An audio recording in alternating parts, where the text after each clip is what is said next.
Alhamdulillah wassalatu wassalamu ala sayyidina Rasulillah sayyidina wa maulana Muhammad ibn Abdullah wa ala alihi wa sahbihi wa man tabi'ahu wa wala la hawla wa la quwwata illa billah subhanaka la ilma lana illa ma 'allamtana innaka antal alimul hakim wala haula wala quwwata illa billahil aliyyil azim. Saudara-saudara hadirin yang berbahagia, salah satu nikmat yang diberikan Allah kepada kita di dalam kehidupan ini ialah bahwa Allah Subhanahu wa ta'ala telah menciptakan segala sesuatu serba berpasang-pasangan. Dalam surah Yasin ayat 36 dijelaskan, Subhanallazi khalaqal azwaja kullaha mimma tumbitul ard wa min anfusihim wa mimma la ya'lamun. Maha suci Allah yang telah menciptakan segala sesuatu itu serba berpasang-pasangan, dari apa yang tumbuh di permukaan bumi, apa yang ada di dalam diri mereka sendiri, dan apa-apa yang mereka tidak mengetahuinya.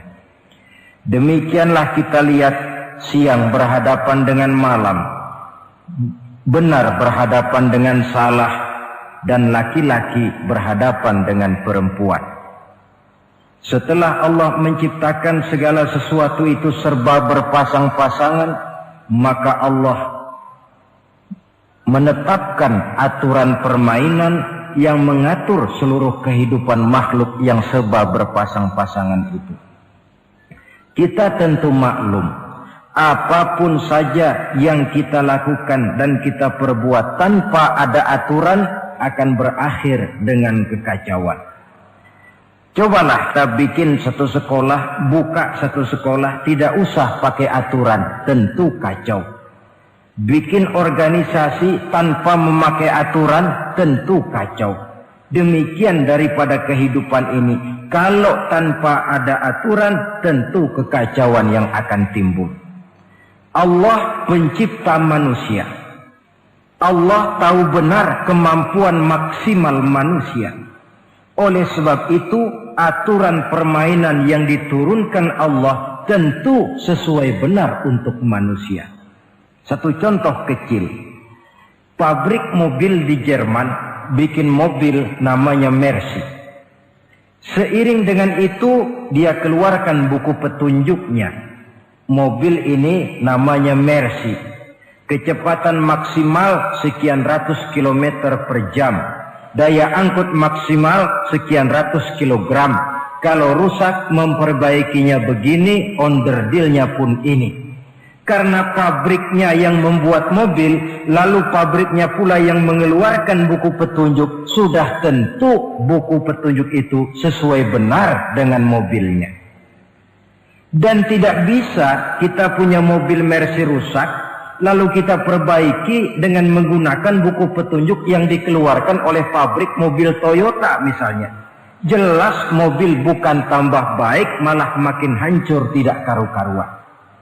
Kalau manusia menginginkan satu hidup yang baik, tidak ada pilihan lain, dia harus memakai aturan yang diturunkan oleh yang bikin manusia. Dan aturan itu telah turun dalam bentuk agama Islam yang kita cintai ini. Manusia laki-laki dihiasi dengan perasaan senang cinta kepada perempuan. Itu biasa, normal, wajar. Tapi lalu Allah menurunkan aturan permainan yang kalau peraturan ini dilanggar akan membawa kerugian bagi manusia sendiri.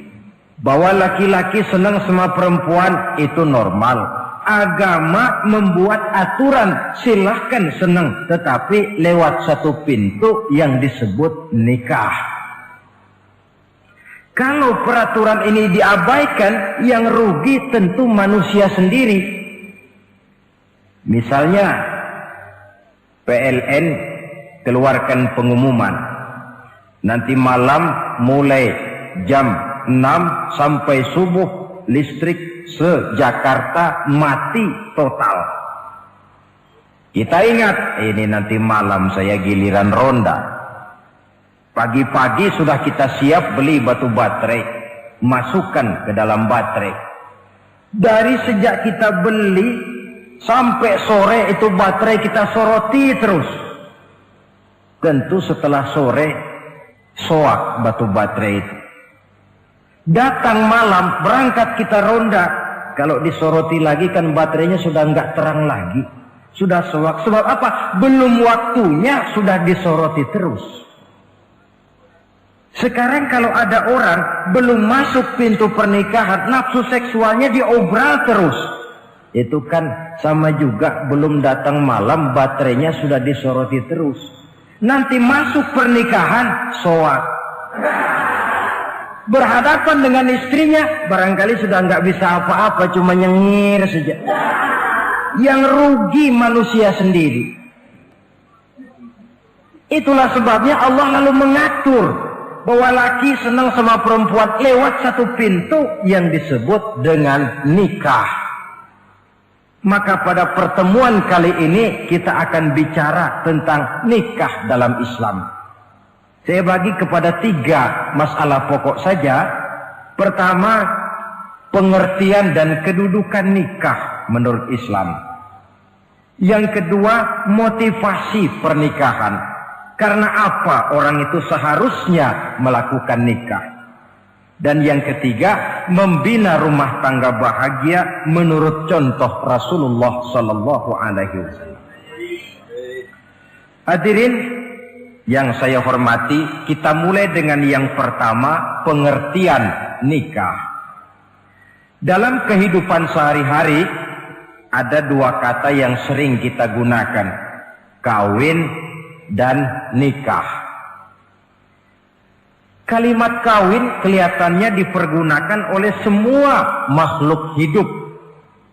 Lain dengan nikah, ini hanya digunakan khusus untuk manusia muslim. Makanya kita sering dengar orang bilang, kucing kawin, ayam kawin, kambing kawin. Dan belum pernah kita dengar ada ayam nikah atau kucing nikah. Sebab apa? Nikah ini cuma dipakai oleh makhluk bernama manusia yang muslim. Apa pengertian nikah? Seorang tokoh, Abi Yahya Zakaria Al-Ansari, di dalam kitab Fathul Wahhabnya menjelaskan, an-nikahu aqdun yatadammanu ibahatal wat'i bilafzi inkahin au nahwihi.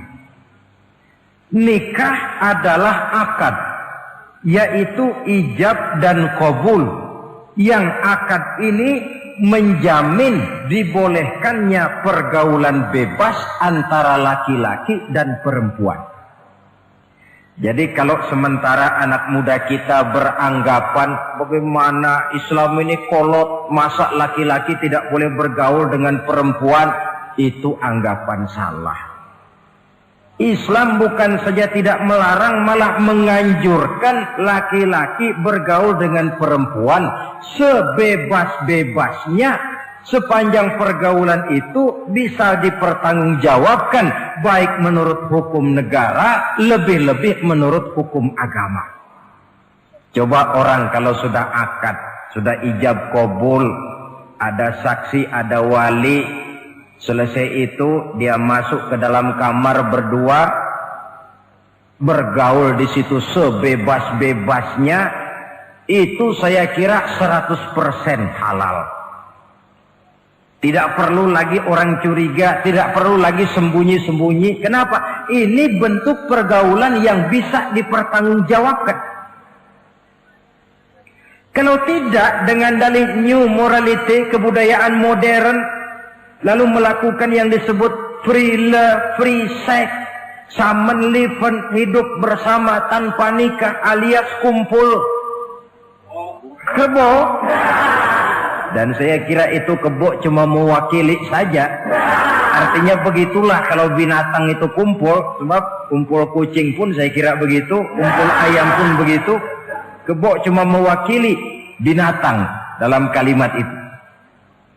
Tengoklah berapa banyak sudah bayi-bayi yang lahir ke dunia ini tanpa tahu kemana dia harus memanggil bapak.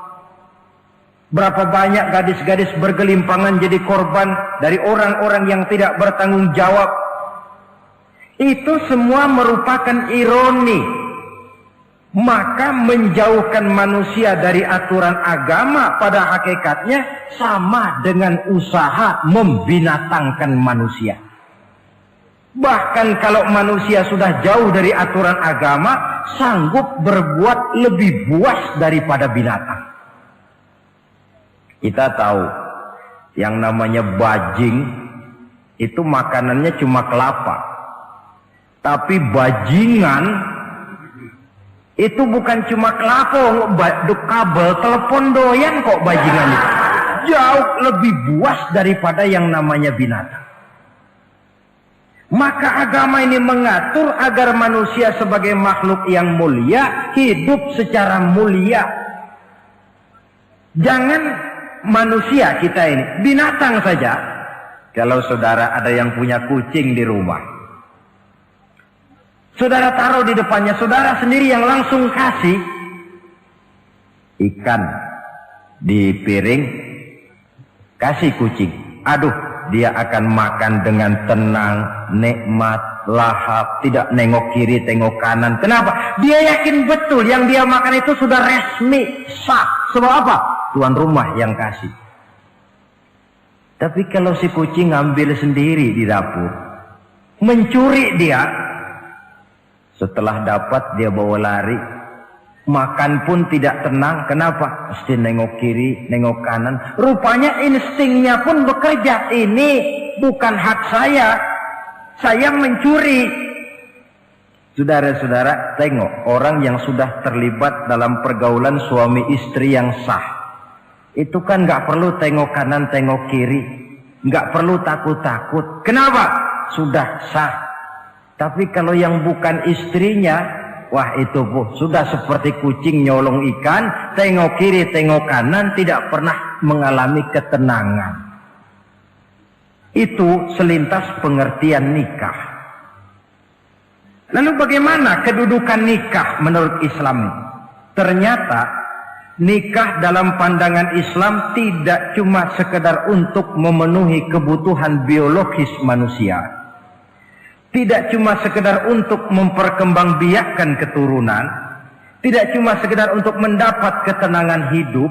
Lebih tinggi daripada sekedar itu, nikah dalam pandangan Islam ibadah. Jadi kalau kita ditanya, Pak, ibadah apa yang paling enak dalam Islam? Jawabannya jelas, nikah. Begitu enaknya ibadah yang namanya nikah ini, sampai yang sudah pernah pun pengen ulangan. Namanya ibadah. Tetapi tentu ada konsekuensi. Oleh karena nikah ibadah, dan semua ibadah dalam Islam tidak boleh dikerjakan setengah hati atau main-main. Sholat ibadah, tidak boleh main-main atau setengah hati atau coba-coba. Puasa ibadah, tidak boleh main-main, setengah hati atau coba-coba. Dan oleh karena nikah pun ibadah, punya nilai sakral, juga tidak boleh main-main, setengah hati atau coba-coba. Dus nikah eksperimen tidak dikenal dalam Islam. Mas, saya dengar sampean sudah nikah ya? Iya mas, saya cuma nyoba saja kok ini kok. Kalau enak terus, enggak ya bubar. Ini tidak ada nikah eksperimen, sebab dia punya nilai sakral yang bermotifkan ibadah. Itu pengertian dan kedudukan nikah. Lalu apa motivasi suatu pernikahan? Karena apa seharusnya orang nikah itu? Apa landasannya? Saudara, hadis yang diriwayatkan oleh Imam Bukhari, Muslim, Abu Dawud dan Ibnu Majah dari Abi Hurairah menjelaskan, Nabi bersabda, tunkahul mar'atu li arba'in. Nikahilah perempuan karena 4 perkara. Kalau dia perempuan tentu nikahilah laki-laki karena 4 perkara. Memilih jodoh, nah inilah lengkapnya konsepsi Islam. Milih jodoh saja Islam itu memberikan petunjuk kok. Karena apa orang memilih jodoh itu? Kata Rasul yang karena 4 faktor. Pertama, 5 liha. Karena dia orang kaya. Cari yang kaya. Yang kedua, lihasabiha. Karena dia keturunan orang baik-baik. Cari keturunan orang baik-baik. Yang ketiga, lijamaliha. Karena dia cantik. Cari yang cantik. Dan yang keempat, lidiniha. Karena dia orang taat beragama. Cari orang yang taat beragama. Kalau berkumpul keempat-empatnya, rasanya surga dunia sudah. Coba lihat. Suami mana sih yang tidak bangga punya istri cantik, kaya, keturunan orang baik-baik, lalu taat beragama? Atau istri mana sih yang tidak bangga punya suami ganteng, kaya, keturunan orang baik-baik, dan taat pula beragama? Tapi kan terus terang yang kumpul keempat-empatnya kan boleh dibilang jenis makhluk langka ini. Sulit. Kadang-kadang cantik, kaya, akhlaknya kayak setan. Ada saja kurangnya. Oleh karena ada saja kurangnya, lalu Nabi memberikan stressing, penekanan. Fazfar bizatiddin taribat iyadah. Pilih orang yang taat melaksanakan agama, niscaya hidupmu akan berkah. Jadi motivasi suatu pernikahan hendaknya agama. Apa rahasianya? Mari kita lihat. Kalau orang memilih pasangan karena rupa yang cantik semata-mata, silakan, tapi jangan jadi motivasi utama. Kalau rupa yang cantik jadi alasan utama, saya yakin rumah tangga tidak akan tahan lama. Sebab apa? Pertama, yang namanya cantik itu relatif. Artinya bergantung siapa yang memandang. Yang menurut saudara cantik, menurut saya belum tentu cantik. Yang kata saya cantik, menurut saudara barangkali itu yang jelek. Relatif. Saya kalau ditanya orang, Ustadz siapa perempuan paling cantik di dunia ini? Tentu saja saya jawab istri saya. Apa saudara lalu protes? Salah Ustadz, yang cantik istri saya bukan istri Ustadz. Saya bilang masa bodoh saya nggak ngurusi istri sampean. Cantik itu relatif. Sehingga di kalangan para ahli cinta, ahli cinta, sampai sekarang masih jadi perdebatan. Sebenarnya cantik yang bikin orang jatuh cinta, apa cinta yang membuat orang jadi kelihatan cantik? Dua-duanya bisa terjadi. Mungkin karena cantik orang jatuh cinta, dan bisa juga karena sudah kadung cinta orang kelihatannya jadi cantik. Tapi yang jelas cantik relatif. Yang relatif tidak bisa dijadikan sandaran utama. Yang kedua, yang namanya cantik itu temporer, artinya berubah oleh pergeseran masa dan pertukaran waktu. Sekarang dia cantik, of course, sedang sweet 17-an, sedang honeymoon, sedang bulan madu, sedang pengantin baru, tentu saja cantik. Punya dia anak satu, kecantikan mulai menurun. Punya dia anak dua, kulit mulai keriput. Punya dia anak tiga, apalagi tak pandai bersolek, sudahlah onderdir mulai pada copot. Kalau rumah tangga didasarkan kepada rupa yang cantik saja, selesailah rumah tangga sampai di situ. Yang ketiga, di atas langit, rupanya masih ada langit lagi. Di atas yang kita anggap cantik, rupanya masih ada yang lebih cantik. Kalau cantik yang kita kejar, kita akan jadi petualang yang pindah dari perempuan satu ke perempuan yang lain. Cinta bajak laut namanya. Di mana kapal berlabuh, di sana cinta mendarat. Saudara hadirin yang saya hormati, padahal sate dengan singkong itu kan bedanya cuma di tenggorokan. Kalau sudah masuk ke dalam perut, kenyangnya barangkali sama. Malah barangkali besok pagi kalau keluar lebih tidak enak baunya sate itu daripada singkong. Makanya orang kalau sudah nikah oleh Nabi dipesan, apabila kamu di jalan melihat perempuan yang membuat kamu kagum, cepat-cepatlah pulang ke rumah. Sebab apa? Sebab yang perempuan cantik di jalan kau lihat itu punya, istrimu juga di rumah punya. Gak percaya cobalah pulang, akurin, sama itu. Silahkan cari yang cantik, tapi jangan dijadikan motivasi utama. Yang kedua, kalau perkawinan, pernikahan cuma karena harta, silahkan cari yang kaya.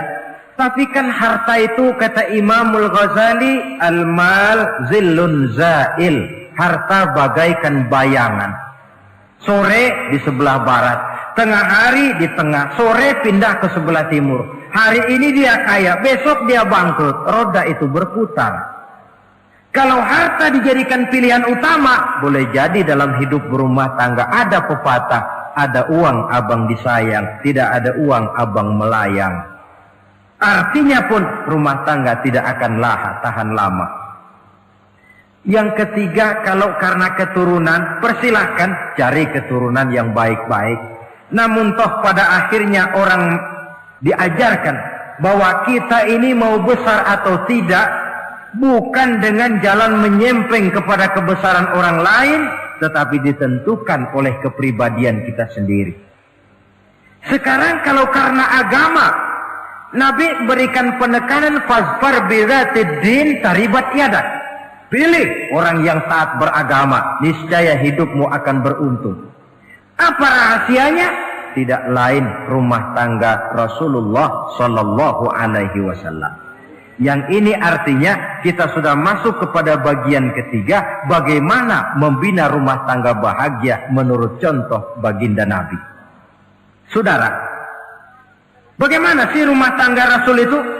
Kelihatan dari dua ucapannya, pendek, singkat, tapi punya pengertian filosofis yang mendalam. Dua kalimat saja beliau bilang tentang rumah tangganya, yaitu baiti jannati, rumah tanggaku laksana surga bagiku.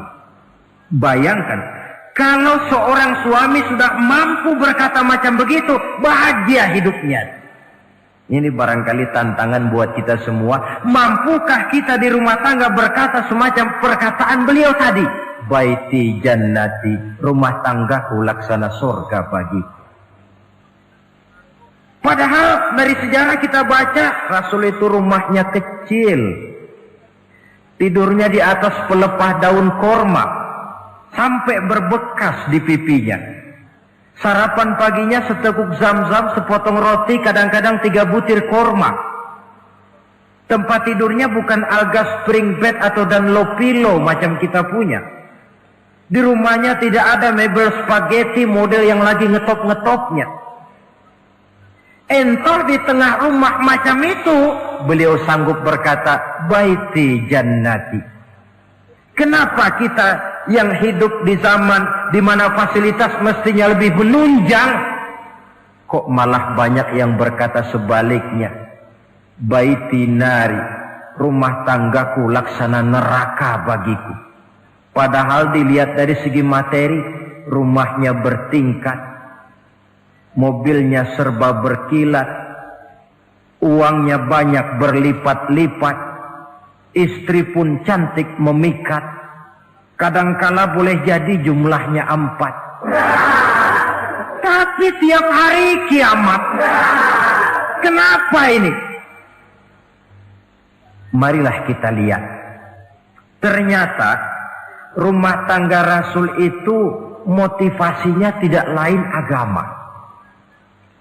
Agama menuntun suami dan istri masing-masing untuk tahu kewajiban dan tahu haknya. Kalau kewajiban sudah dilaksanakan, lalu hak diberikan, akan timbul pengertian, understanding. Kalau sudah ada saling pengertian, akan timbul ketenangan, feeling of security. Dan ketenangan tangga utama untuk mencapai yang disebut bahagia. Itu sebabnya hakikatnya membicarakan rumah tangga yang berdasarkan agama tidak lain adalah bagaimana seharusnya seorang suami melaksanakan kewajibannya dan seorang istri melaksanakan tugasnya. Artinya kewajiban suami itu apa? Kewajiban istri itu apa?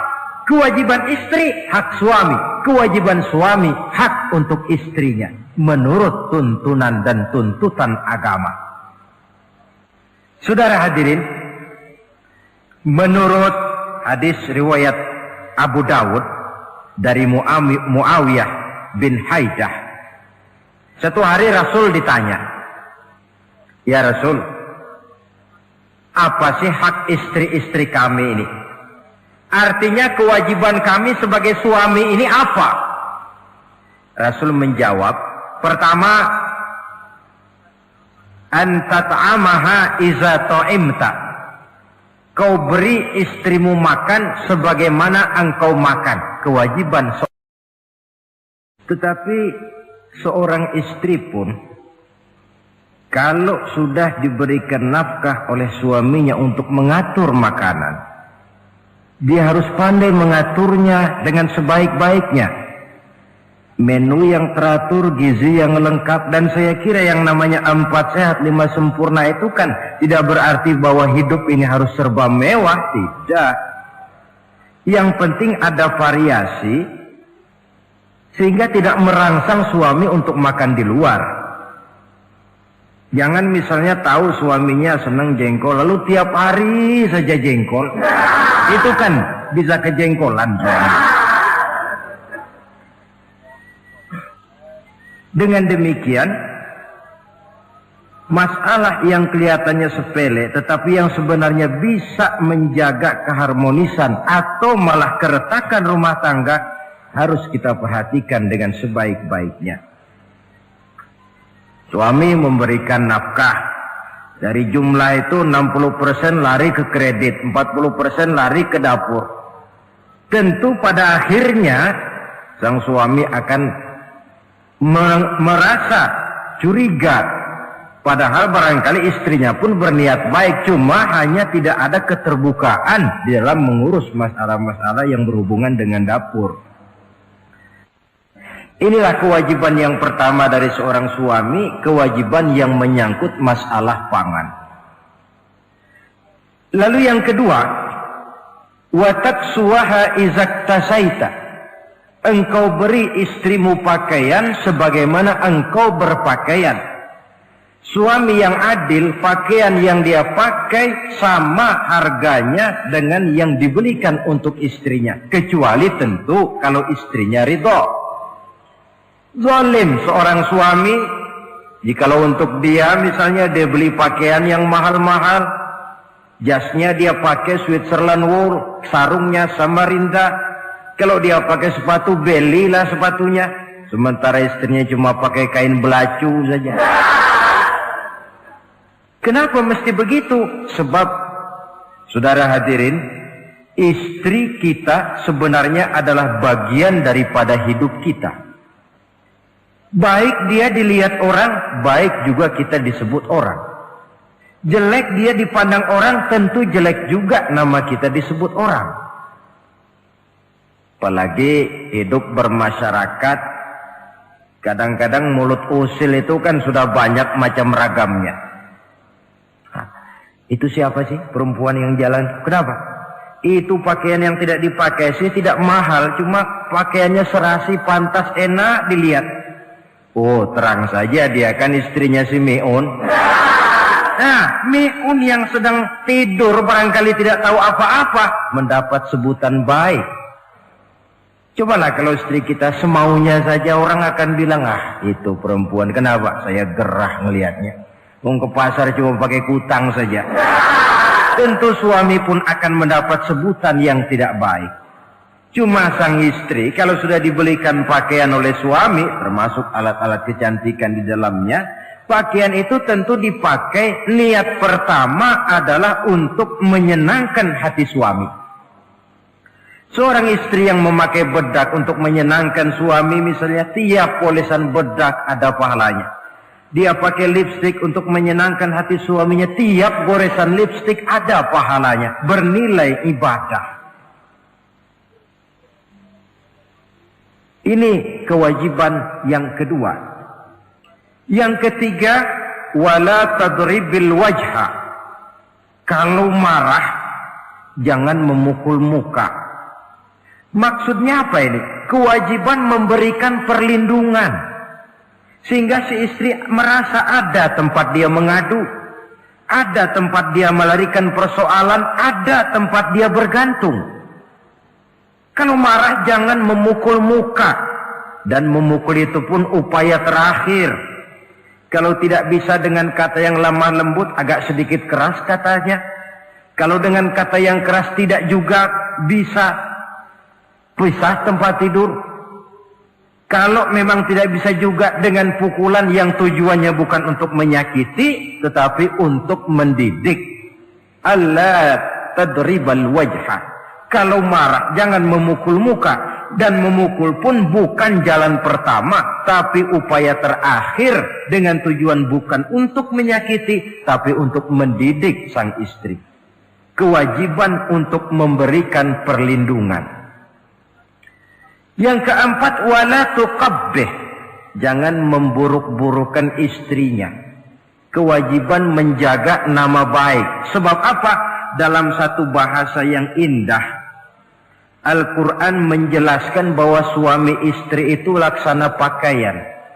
Hunna libasul lakum wa antum libasun lahunna. Istri pakaian untuk suami, suami pakaian untuk istri. Lihatlah alangkah indah gaya bahasa Al-Quran ini. Diibaratkannya suami istri seperti pakaian. Apa fungsi pakaian? Pertama, pakaian itu kan jadi kebanggaan.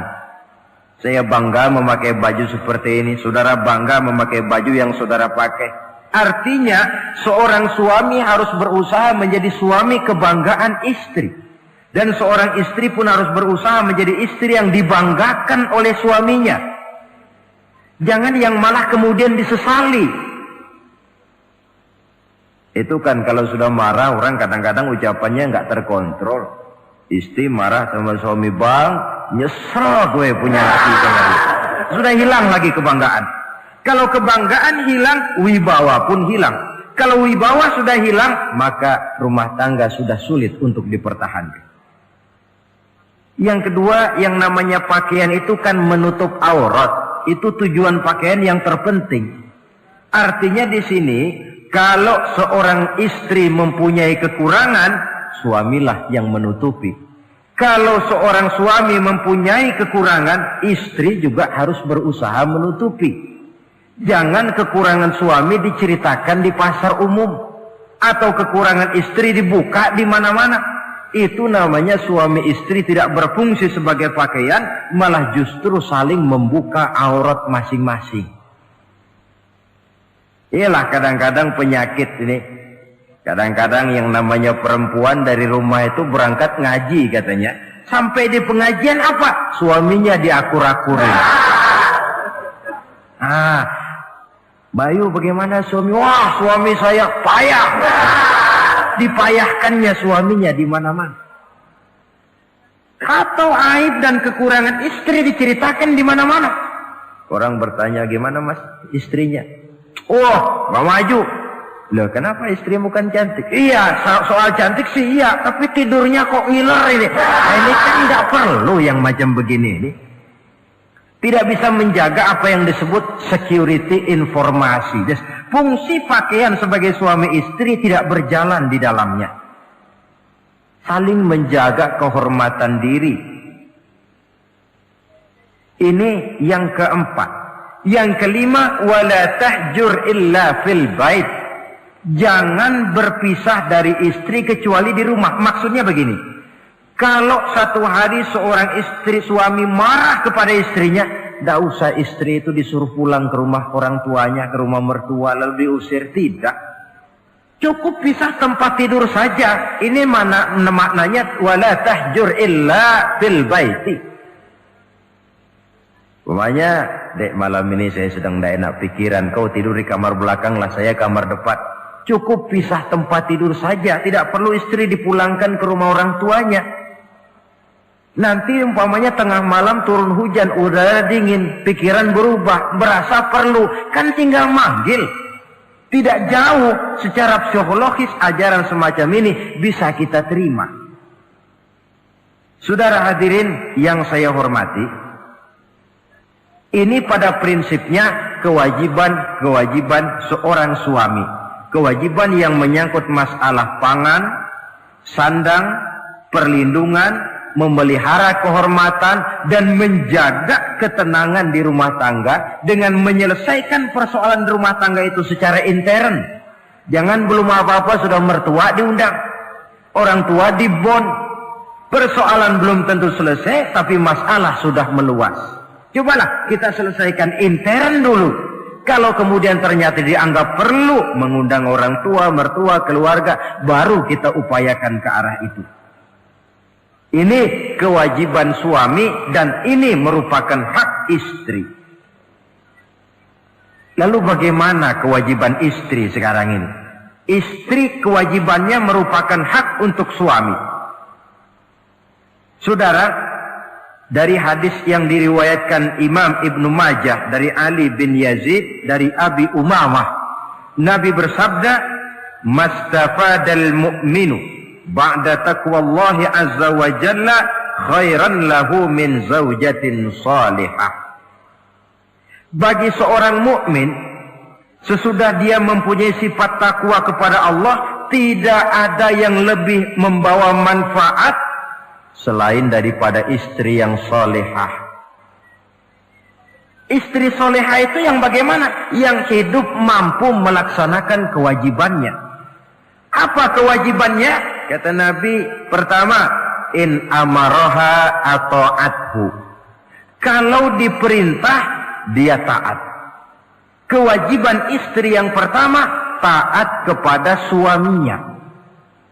Begitu besar kewajiban taat kepada suami, sampai-sampai Nabi pernah menyatakan, "Lau kuntu amiran ahadan ayyasjuda li ahadin, la amartul mar'ata an tasjuda li zawjiha."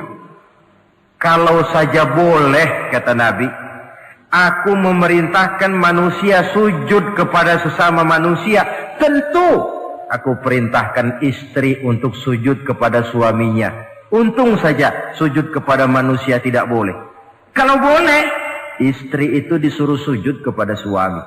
Tentu karena besar hak suami atas dirinya. Yang kedua, ibadah sunnah tidak mendapat izin suami juga bukan saja tidak berpahala, malah berdosa. Umpamanya, pengantin baru, si istri kebetulan santri, malam minggu pesta, besoknya hari Senin, si istri sudah kadang biasa hidup sebagai santri, hari Senin puasa sunnah. Dia bilang sama suaminya, "Bang, besok saya mau puasa sunnah nih, hari Senin." Kata suaminya, "Kalau kau puasa juga kau kejam.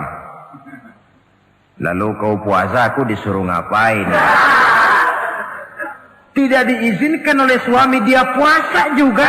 Bukan saja tidak mendapat pahala, malah berdosa. Sampai amalan yang sunnah pun tidak diizinkan oleh suami, berdosa. Apalagi amalan yang mubah. Apalagi amalan yang tidak ada dasar hukumnya, perintahnya. Sepanjang perintah suami tidak untuk maksiat kepada Allah, istri wajib untuk taat. Dalam hadis lain kita temukan Nabi bersabda, "Idza da'a ar-rajulu imra'atahu ila firashihi." Kalau seorang suami memanggil istrinya ke tempat tidur. Ini bahasa kinayah. Manggil ke tempat tidur kan tentu nggak perlu penjelasan. Masa mau nyambal di tempat tidur kan enggak. Fa'abat. Si istri tidak mau. Lantaran istri tidak mau, suami jengkel. Fabata ghadbana 'alaiha. Sampai dalam jengkelnya tidur. La'anat hal malaikatu hatta tusbiha. Istri macam itu dilaknat, dikutuk oleh malaikat sampai datang waktu pagi. Kewajiban untuk taat. Namun sebaliknya, seorang suami pun jangan mentang-mentang istri wajib taat lalu overacting. Segalanya main tunjuk, segalanya main komando, segalanya main perintah. Sebab contoh yang diberikan oleh Rasul tidak begitu. Rasul kita baca dalam sejarah, menjahit bajunya sendiri, memperbaiki kasutnya sendiri. Artinya yang bisa ya dikerjakan tanpa harus menggantungkan semuanya kepada sang istri. Kewajiban untuk taat. Nah, penutup tentang taat ini ada sebuah hadis pula di mana baginda Nabi bersabda, ayyumam ra'atin matat wa zawjuha anha radin dakhalatil jannah. Kalau seorang perempuan meninggal dunia, suaminya ridho kepadanya, maka perempuan itu akan masuk surga. Artinya, kalau seorang istri meninggal, ya dia tukang ngaji, ya tukang sholat, ya suka puasa, ya gemar sedekah, tapi meninggal suaminya tidak ridho, pintu surga belum dibukakan sampai suaminya ridho kepadanya. Ini menggambarkan tentang besarnya kewajiban taat seorang istri kepada suaminya. Ini kewajiban pertama. Lalu kewajiban yang kedua kata Nabi, wa in nazara ilaiha sarrathu. Kalau dipandang oleh suaminya, dia pandai menggembirakan, menyenangkan hati suaminya. Menjadi istri yang pandai menyenangkan hati suami. Siapa contohnya? Kita lihat misalnya istri Nabi, diantaranya Sayyidatuna Khadijah radhiyallahu anha. Ketika Nabi pertama kali menerima wahyu berhadapan dengan malaikat Jibril, beliau kembali ke rumah dengan tubuh gemetar. Setibanya di rumah beliau berkata, "Zammiluni ya Khadijah." Khadijah, selimuti saya. Kenapa bang? Barusan datang malaikat Jibril, dia katakan begini-begini, saya khawatir Khadijah. Khadijah tahu suaminya sedang gelisah. Sebagai istri yang bijak beliau tampil, apa katanya? Kalla ma yukhzikallahu abada. Tidak apa-apa bang, jangan khawatir, Allah tidak akan menyusahkan abang buat selamanya. Ini istri yang pandai menyenangkan hati suami. Suami pulang dagang dari pasar, rugi. Istri tampil. Itulah bang, romantikanya dagang.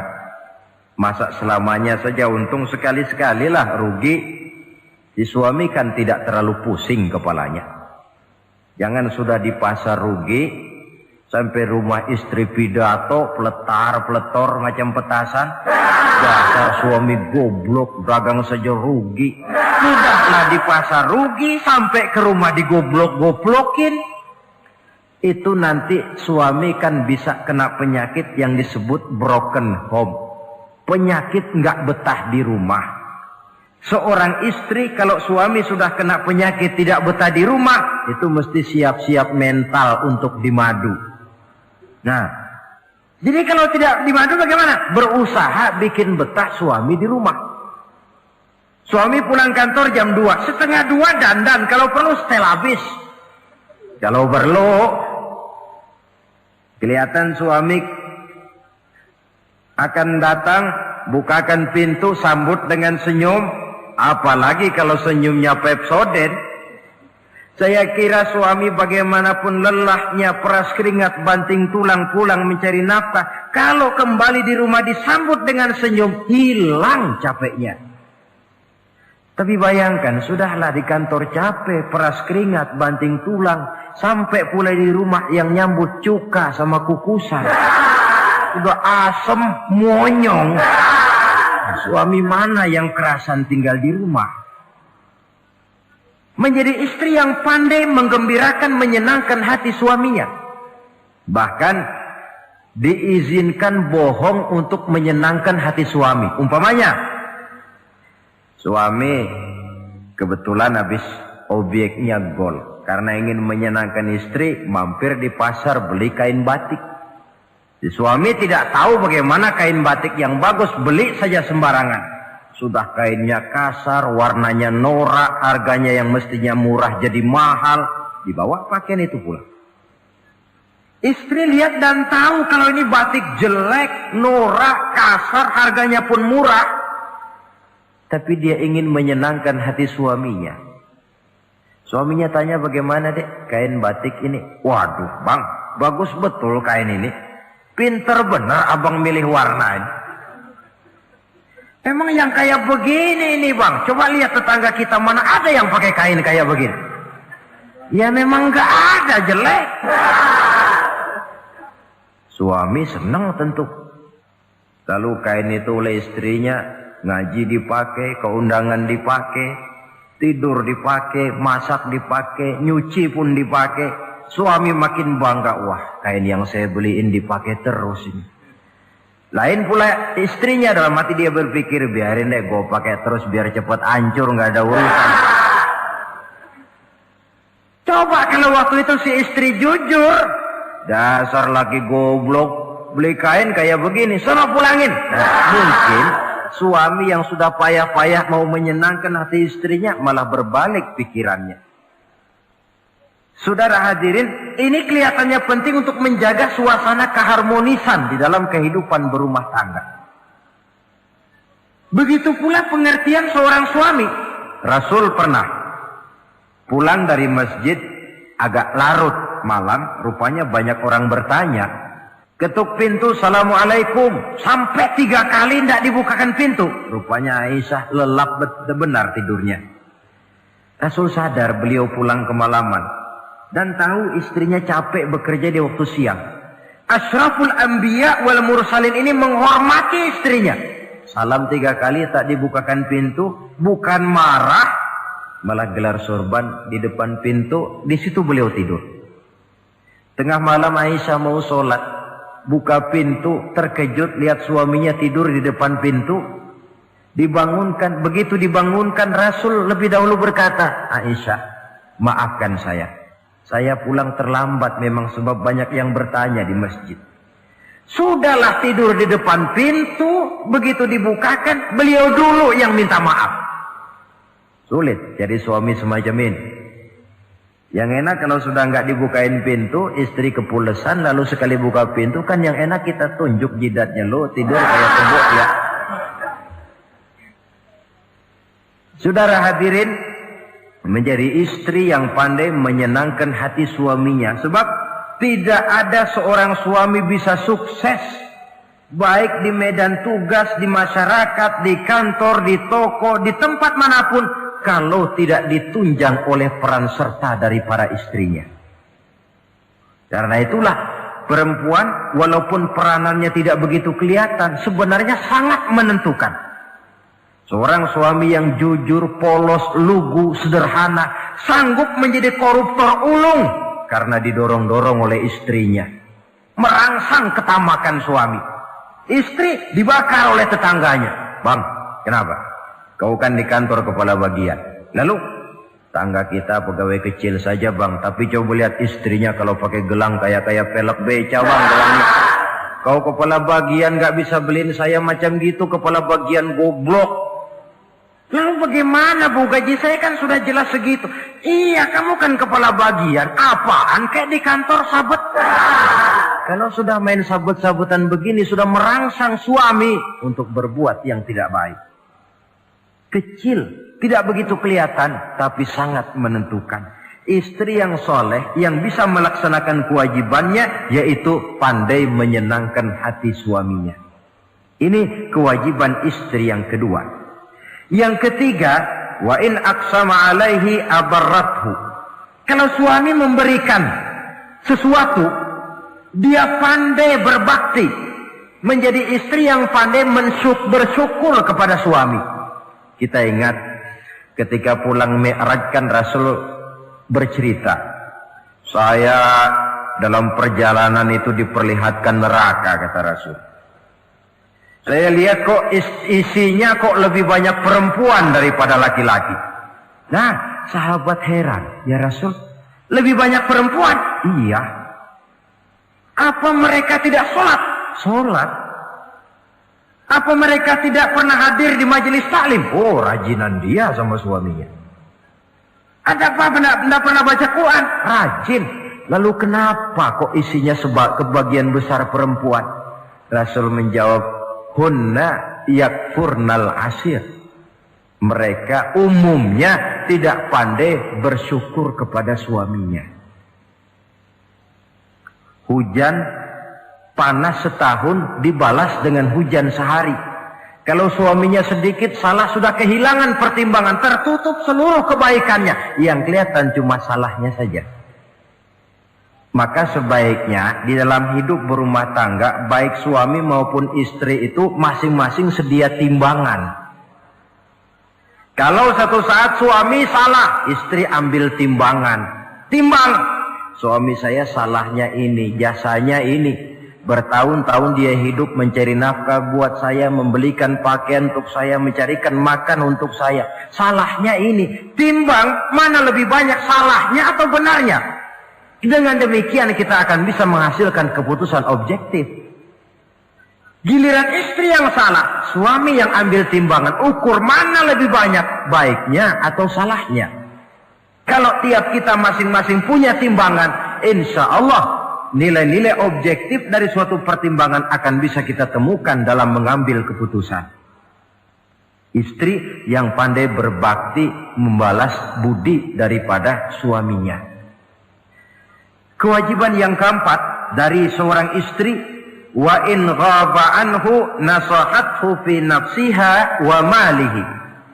Kalau suami tidak ada di rumah, dia pandai menjaga kehormatan dirinya dan pandai menjaga harta suaminya.